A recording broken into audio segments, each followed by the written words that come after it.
Hey guys, welcome back to my channel. It's your girl Dims. The Q&A that I did recently just kind of reminded me how much I've missed actually talking to you guys, like sitting down, chatting one-on-one. I like to do this once in a while, but I think I want to start doing it more often when we just talk about a topic, bring up a topic, especially something that I've been thinking about. I love the kind of healthy conversations we tend to have in the comment section after these. I love the amount of things I get to learn and you guys even get to learn in the comment section. So that's what this video is going to be about. I think I maybe should make this a series and title it something. What do you guys think? Maybe recommend something for me in the comment section. But today I want us to talk. I want us to chat, and the thing that we're going to be talking about in this video is something that I've been thinking about for a very long time. However, when it comes to commentary and these type of videos, I always like to actually think about what I want to say very well and kind of just bring my thoughts together in a way that just makes things very easy to articulate, I would say. So in this video, we're going to be talking about BBLs or BBL. If you do not know what BBL is, it is a type of plastic surgery, and the full meaning is Brazilian butt lift. It's a type of plastic surgery that has become very, very popular recently, and I'm just kind of going to talk about a few things and just what I think about it, and just we're going to cover different aspects of this, okay? I'd really highly recommend that before you actually leave a comment on this video, that you actually watch it to the end and kind of see, because I'm going to be talking about this from so many different angles, and I think that that's the best way to kind of cover things, considering the way that I've just been kind of thinking about them. Before I actually get into like things, just kind of start talking about plastic surgery itself, I really want to talk about like fashion and just how it evolves and how body types change by the decade, by the eras and all of that. So fashion is always changing, guys. Like we always go from liking one thing to the other. I think sometimes it even feels like we go from one extreme to the other. And I think that whenever things change significantly, or whenever women move from liking one type of thing to the other, there's an obvious pattern sometimes just showing that I think that most of the time women move from like wherever they were to just adopting and embracing things that were the most forgiving in the previous era. So for example, like late 1800s to like, you know, when things kind of changed significantly, late 1800s to early 1900s, we saw women ditch corsets and these things that cinched their waists so tightly, moving on to fashion that were a bit boxy, did not really emphasize curves as much, and it was just them kind of expressing freedom in so many ways. They ditched the overall weight of the things that they would wear. They ditched being very, very uncomfortable with these corsets and moved to things that were much lighter, much boxier. It just happens like that all the time. The one that I know that at least I was alive to see happen was what kind of happened late 90s, early 2000s. Throughout the 90s, like the world kind of embraced and idolized like supermodels. Like that was their rise. That was when they became really, really popular. And with the world idolizing that type of body type, it did come with, sometimes I would even say, consequences with fashion overall. We saw a lot of things become very popular. Late 90s, at least, like I remember the low-rise jeans era so well. And we know, like I feel like our mothers hated that trend so much, because for women who were on the thicker side of things, voluptuous, and not just our mothers, even us, I guess maybe because I was so young, early teens at the time, I did not even have any curve anywhere. But basically, women who were grown or who were like wearing these things and who had to actually wear them because they were what were in trend, I think that this part of the world, women did not really like it as much. We saw it in Nollywood movies, we saw women wearing it, but then they were not the most comfortable things. And I remember as a child, or even like as an early teen, of how like women sitting down in bikes or in transport and having guys mock them, because the minute you try to sit down on anything really low, these low rise jeans would betray you. They were just not made with women with curves in mind. So I would say maybe by 2008, 9, 10, 11, I would say like high waist jeans have started becoming a thing. And I saw people embrace that with vim. Bro, I did as well. So it was women just kind of moving on from just how uncomfortable like low rise jeans and a lot of other things that we're wearing in that era, things that were more forgiving, you know, like high-rise jeans were more forgiving. They will suck things in. They flattered the body a lot more here. Like it's just like it's like that. It tends to be like that. And I think that when fashion changes, like what the world deems the most acceptable best body type also kind of changes. I think that what happened with fashion ditching some of the things that came with, you know, the 90s and early 2000s was just like fashion also like leaning heavily towards things that kind of like emphasized curves, were a lot more forgiving to women with curves, which is what basically a lot of women are. So as things changed, you know, the slim thick body type emerged. I think that was a bit surprising to people, because maybe I think that maybe a lot of people were hoping that, you know, the media will go back to, I don't think even go back to, well, for once actually heavily embrace women with a lot of curves, which it kind of did. It started showing us very, very curvy women. However, the body type that kind of emerged, the ideal body type that kind of emerged from all of this, slim thick, which whether we like to argue from here till tomorrow, like I think that the Kardashians played heavily into this slim thick body type. So the waist is very, very tiny, full figured, like well endowed up, well endowed down, but then the waist is very, very, very tiny. And as far as I'm concerned, and I'm saying this as a black woman who lives in Black West Africa, this body type does exist, but it is not common. It is not something that you would call average. It is not something that is common. Like even before all of this started, if you saw a woman who looked like that full figured, very trim waist, you will marvel at that. Like it was almost like it's something that occurs, I would say rarely sometimes in nature. It was not common at all. I think some people found it really concerning when we kind of went from where we were before and embraced this fully. And I think that with that happening was people not understanding that this is actually not like common. This body type that we are trying to make the it thing right now is not very, very common, especially when it comes to the waist area. Guys, the thing about like being curvy, and yes, people do gain weight in certain parts of more parts of their body than they do others. It's just that when you actually gain weight, the weight is most of the time evenly distributed. Like you gain that weight all over. It doesn't just go to your boobs and your ass and nothing is in the midsection. So right now, I think that we are at a stage where, you know, having any type of belly fat is considered an abomination, which is weird because that is what the body typically would do. Like most of the time when you gain any type of weight and you're full figured like that, a good number of the fat actually goes to the midsection. But with this particular body type that we've all embraced now, what I've personally observed is that most people are being less and less tolerant to belly fat, abdominal fat,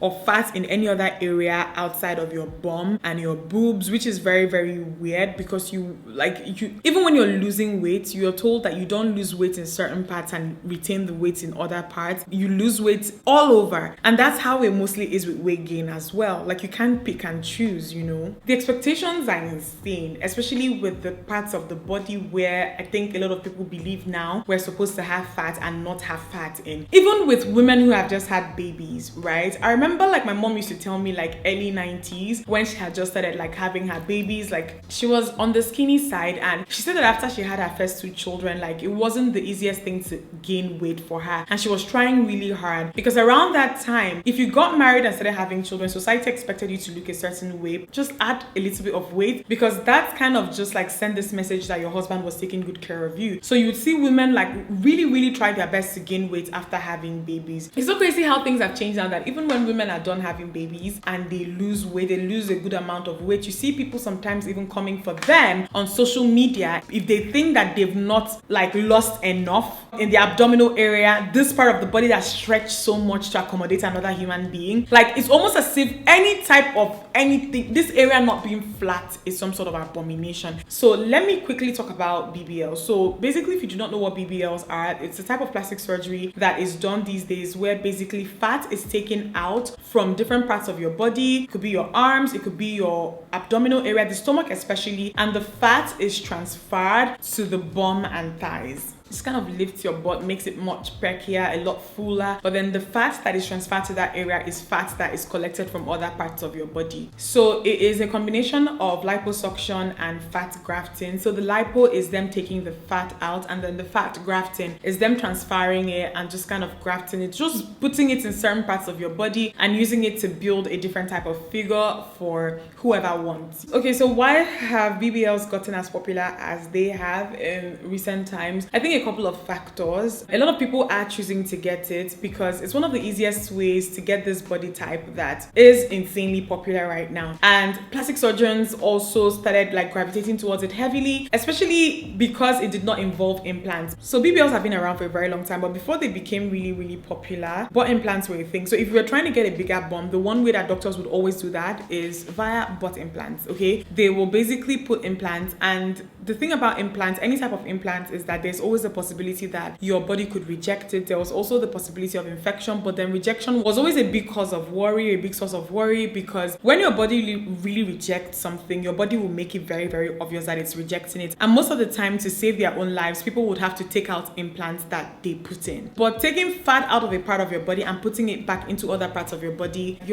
is not going to reject the fat that has been transferred to a particular area the way that it will reject an implant, you know. So it kind of makes sense. And why are more and more women choosing to get it? It's because we come on the media, guys, we're all on Instagram. We know what the preferred body type is. We know the type of body type that gets a lot of likes. There's also something here to be said about the male gaze, but then a lot of it is what the media feeds us. And if you've lived this part of the world and you've never been a curvy person and you live in a place like, so let me touch on the male gaze a little bit. So here, like I've just explained, a lot of men like bums, like big bums. They like it when a woman is full figured. Even to me as a woman, I find that body type very aesthetically pleasing. Men just love it here. People love it. It's a body type that is praised. So imagine someone who is not built like that and you're seeing that, oh, like maybe this is a very good way to increase my chances of finding a mate, increase my chances of, you know, meeting a man. This is a way that I can actually get to look like these other people that society admires so much. Kind of makes sense, right? But that is just one aspect of it. There's the male gaze, and I think that there is the media, which I've kind of touched on, and then there are fast fashion brands. I feel like we cannot talk about this without kind of bringing them into this equation. We cannot talk about all of this without mentioning them. There's just a good number of them. I did a Fashion Nova haul sometime last year, and I was telling you guys of how like sometimes I find it very intimidating shopping on there. Like a lot of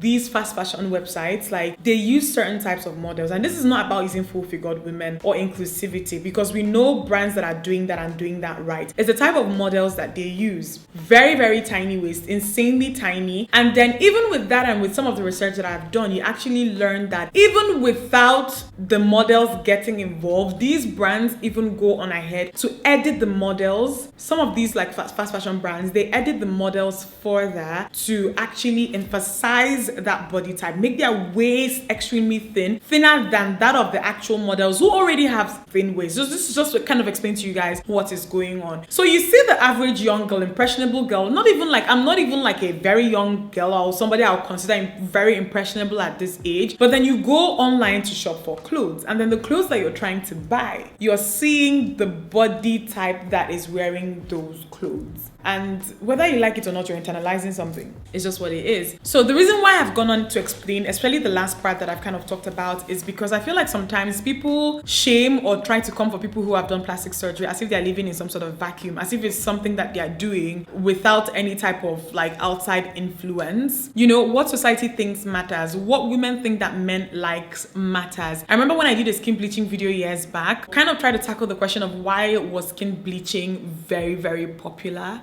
this part of the world. Why is skin bleaching so popular here in Nigeria? And you cannot tell me that does not have something to do with the male gaze or what maybe Nigerian men prefer sometimes, but it's the same thing. So like you bring in there's the male gaze, you add that, you drop that. There is the media and the body type that we keep seeing, especially with celebrities, you drop that. There is also fashion brands because they are also part of it. So it's girls seeing almost like in this 360, is it 360 or 180? But girls seeing almost when they turn left, right, center that this is what is ideal. This is what you should aspire to have, and then go on ahead to get it. The reason why I wanted to make this video was because I wanted to really cover certain parts of this that I think that is not talked about as much as it should be. At first, when I saw that people were actually taking to BBLs here, people were actually choosing to get BBLs here, I was really surprised. I don't know why I was surprised. Thinking about it now, I shouldn't have been, but I was really surprised. It made sense as I thought about everything that I've just kind of explained to you guys. This was not happening in a vacuum. There are very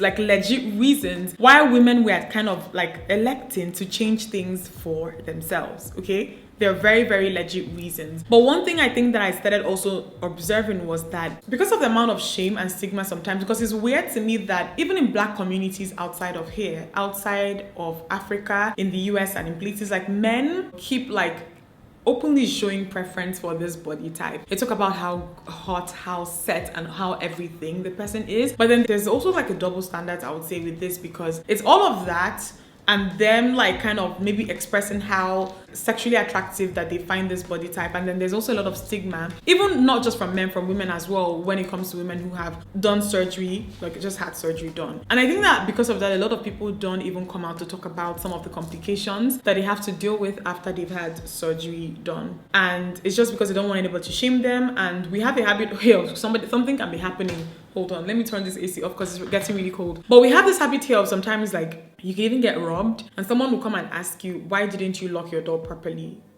You know, you can get like serious complications, and instead of like kind of blaming the person who kind of almost destroyed somebody's life, people will kind of start, you know, kind of beating them up. Why did you even go to do plastic surgery in the first place? You know, there is that. And I think that kind of prevents people from talking openly about it. I need you guys to know that BBLs, Brazilian butt lifts, are actually the most dangerous surgery to get done as of July 2021. Very, very dangerous. 1 in 3,000 women die. And this statistics, I think, is even from the US. You cannot begin to talk about what is happening in other parts of the world. Or maybe, yeah, I think that this is a US stat. Someone correct me if I'm wrong. It's just very, very, very, very dangerous. So what makes BBLs very, very dangerous? Why are 1 in 3,000 women dying? And this 1 in 3,000 women are just dead. Like, I don't even know what the stats are for actual, like, very disturbing complications. It is because of the re-injecting of the fat. So if it's not done well, done superficially, like done well, if whoever is injecting the fat goes below the muscles and injects, in the process injects the central nervous system, I think that these nerves belong to, because they pump blood straight into your lungs and your heart. If they accidentally inject the fat into that area or into the nerves, it just carries the fat upwards into your bloodstream, and then it goes and it causes a fat embolism in your lungs and in your heart, and that's it. The person just dies from that type of embolism. That is the reason why this surgery is very, very dangerous. Okay, so before you get a BBL, I feel like there is so much that people do not know. I know that right now a good number of people do their research, but there's so much about it that you do not know, that a lot of these doctors here, they do not sit you down to actually inform you or tell you in detail that this could possibly happen. There's also a lot of work to be done. So I think that sometimes a lot of people think that BBLs are the easy way out. There's actually a lot of things that you have to do to, you know, maintain and just like, you know, keep, so that you don't actually lose all that you've gained after the surgery, you know? And I think that these things are not emphasized enough. I see a lot of plastic surgeons on my For You page on TikTok basically talking about these surgeries, like they just focus so much on the after like effects. And the way they kind of talk about these things, you think that it's just like walking, you know, the way you go to extract a tooth, you walk in and you walk out. Like, it's really not that easy. It's really not that straightforward. The healing process is also not the easiest. And outside of all of this is also the fact that I do not know any plastic surgeon who makes it their business to post work that has gone wrong or the bad work that they've done on their pages. All you always see there is the best of their work, and the best of their work at the early stages, you know, before a lot of the things that come with healing has happened. A lot of the time, this is what they tend to post. So I'd highly recommend that if you're getting a Brazilian butt lift, please do your research well. Just do your research well on all the things that could go wrong. Just very recently, I remember coming across the story of a woman who had a BBL done here. I didn't even know this. There's this laser thing that they use during the liposuction process. And it was so hot that it burnt her skin and left her with blisters, and these blisters ended up turning into sores. I even watched a video from some doctors and even a very popular plastic surgeon here on YouTube saying that you do not want someone who does not do BBLs often, like it is not their specialty doing a BBL for you. I know that most of the time doctors who do other types of like plastic surgeries or, oh, I can do a lipo, so therefore I can do a BBL, that is really not what it is. A doctor that has done other types of plastic surgery, that does not make them automatically qualified for a BBL. I would also highly recommend that you watch, there are a lot of videos here of people like documenting their healing process after doing a BBL. I also want you guys to know that like getting the surgery done is not where it ends. You have to do a lot of compression. There are things that you have to do to actually compress, because if you do not do that, the fat cells will die. I've also seen a lot of young girls in Nigeria here complaining about how one bum is bigger than the other. This is what happens when someone who doesn't really is not as seasoned as they should be. There's this popular plastic surgeon here in Nigeria that she was going viral a lot last year because people kept on complaining about complications that they have had just by going to this doctor, by going to her. So you have to be very, very careful. There was even a point where there was this rumor going around here in Lagos that some of the popular doctors, or one or two of them, were not even licensed people. So guys, surgery, no matter how small it is, it involves a level of risk, okay? Please ask around. One thing I also learned recently was that most of the time you don't just, it's not just once. The surgery is not once, like you have to actually even reevaluate after maybe a year or two, sometimes less, and get the surgery redone. There are sometimes the fat cells that have been transferred to certain parts of your body, to your bum and hips, can die. There are so many things that could happen. I know that a lot of people are choosing to get it here, but then the amount of complications that I am seeing on social media for people who choose to have plastic surgery done here is alarming. And I really also do not know. I've seen them take these people to court and I've seen them dragged on social media and all of that, but I do not know if these women actually get justice. You know, I also want to make it very clear that most of the time there are even complications outside of the book that the doctors do not even tell you about that you might encounter.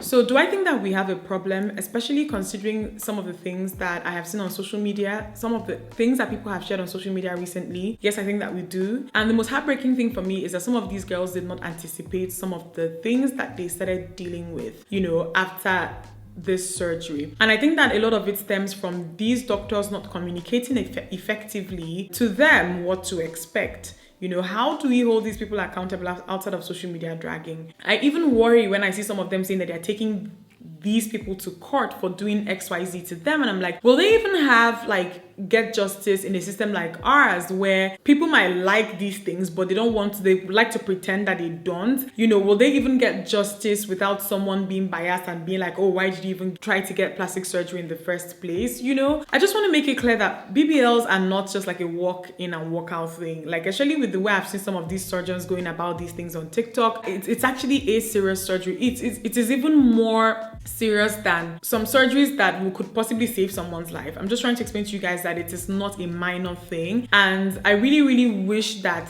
we would have that sense of it. Like, the sense I keep getting when it comes to BBLs is that, oh, you just go in and come out. It's just like that. Yeah, the healing process is not straightforward as well, and I think that it's also made some of these doctors able to get away with a lot of bullshit. There was a doctor that went viral last year, and I remember that the patient was calling her out about something that she had done, and I remember when I was reading the back and forth, she was like, oh, she did not really take aftercare seriously. And I think that because the aftercare that comes with BBLs is not a very straightforward thing, it needs time, it needs patience, there's even exercising at a point. There are a couple of things, not a couple, quite a good number of things involved for you to get the best results out of your BBL. And I think that it creates so many loopholes for these doctors to sink into and not really take accountability for when something serious actually goes wrong. So that is just what my biggest concern has been, especially with how healthcare is here. So what do you guys think is the reason why? Why do you think BBLs have taken off here? Why do you think that some doctors keep getting called out here? Why do you think that we're seeing a lot of the complications that we're seeing on social media here? And then even if you're not here in Nigeria, are BBLs taking off where you are in? I know that they're very popular in the US, for example, but if you're watching me from another African country, a lot of women choosing to get plastic surgery. I already explained to you guys why it kind of makes sense to me that a lot of African women are actually choosing to, but a lot of women choosing to get, and if so, why? Because I'm sure that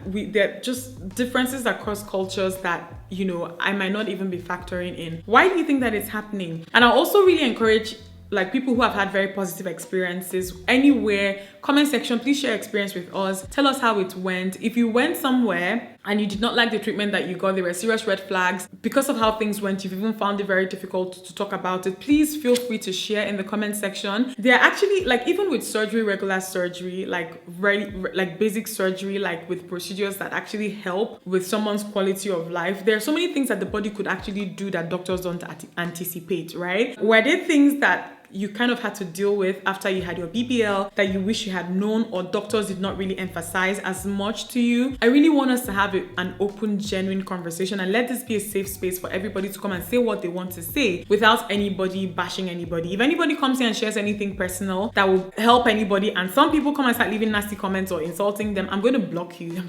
I'm just saying that I want us to have good conversation under this video. I'm really, really thinking seriously of how can we ensure that women who choose to do, I'm just hoping that we can get to a stage where with all of this that I'm seeing, doctors are a lot more careful, know what they are doing, are very straightforward with their patients, and we stop kind of seeing what we're seeing now. So guys, please let us know in the comment section. Let us chat. I hope you guys enjoyed this video. Give it a thumbs up and subscribe to me if you are not yet subscribed. I'll see you guys in my next one.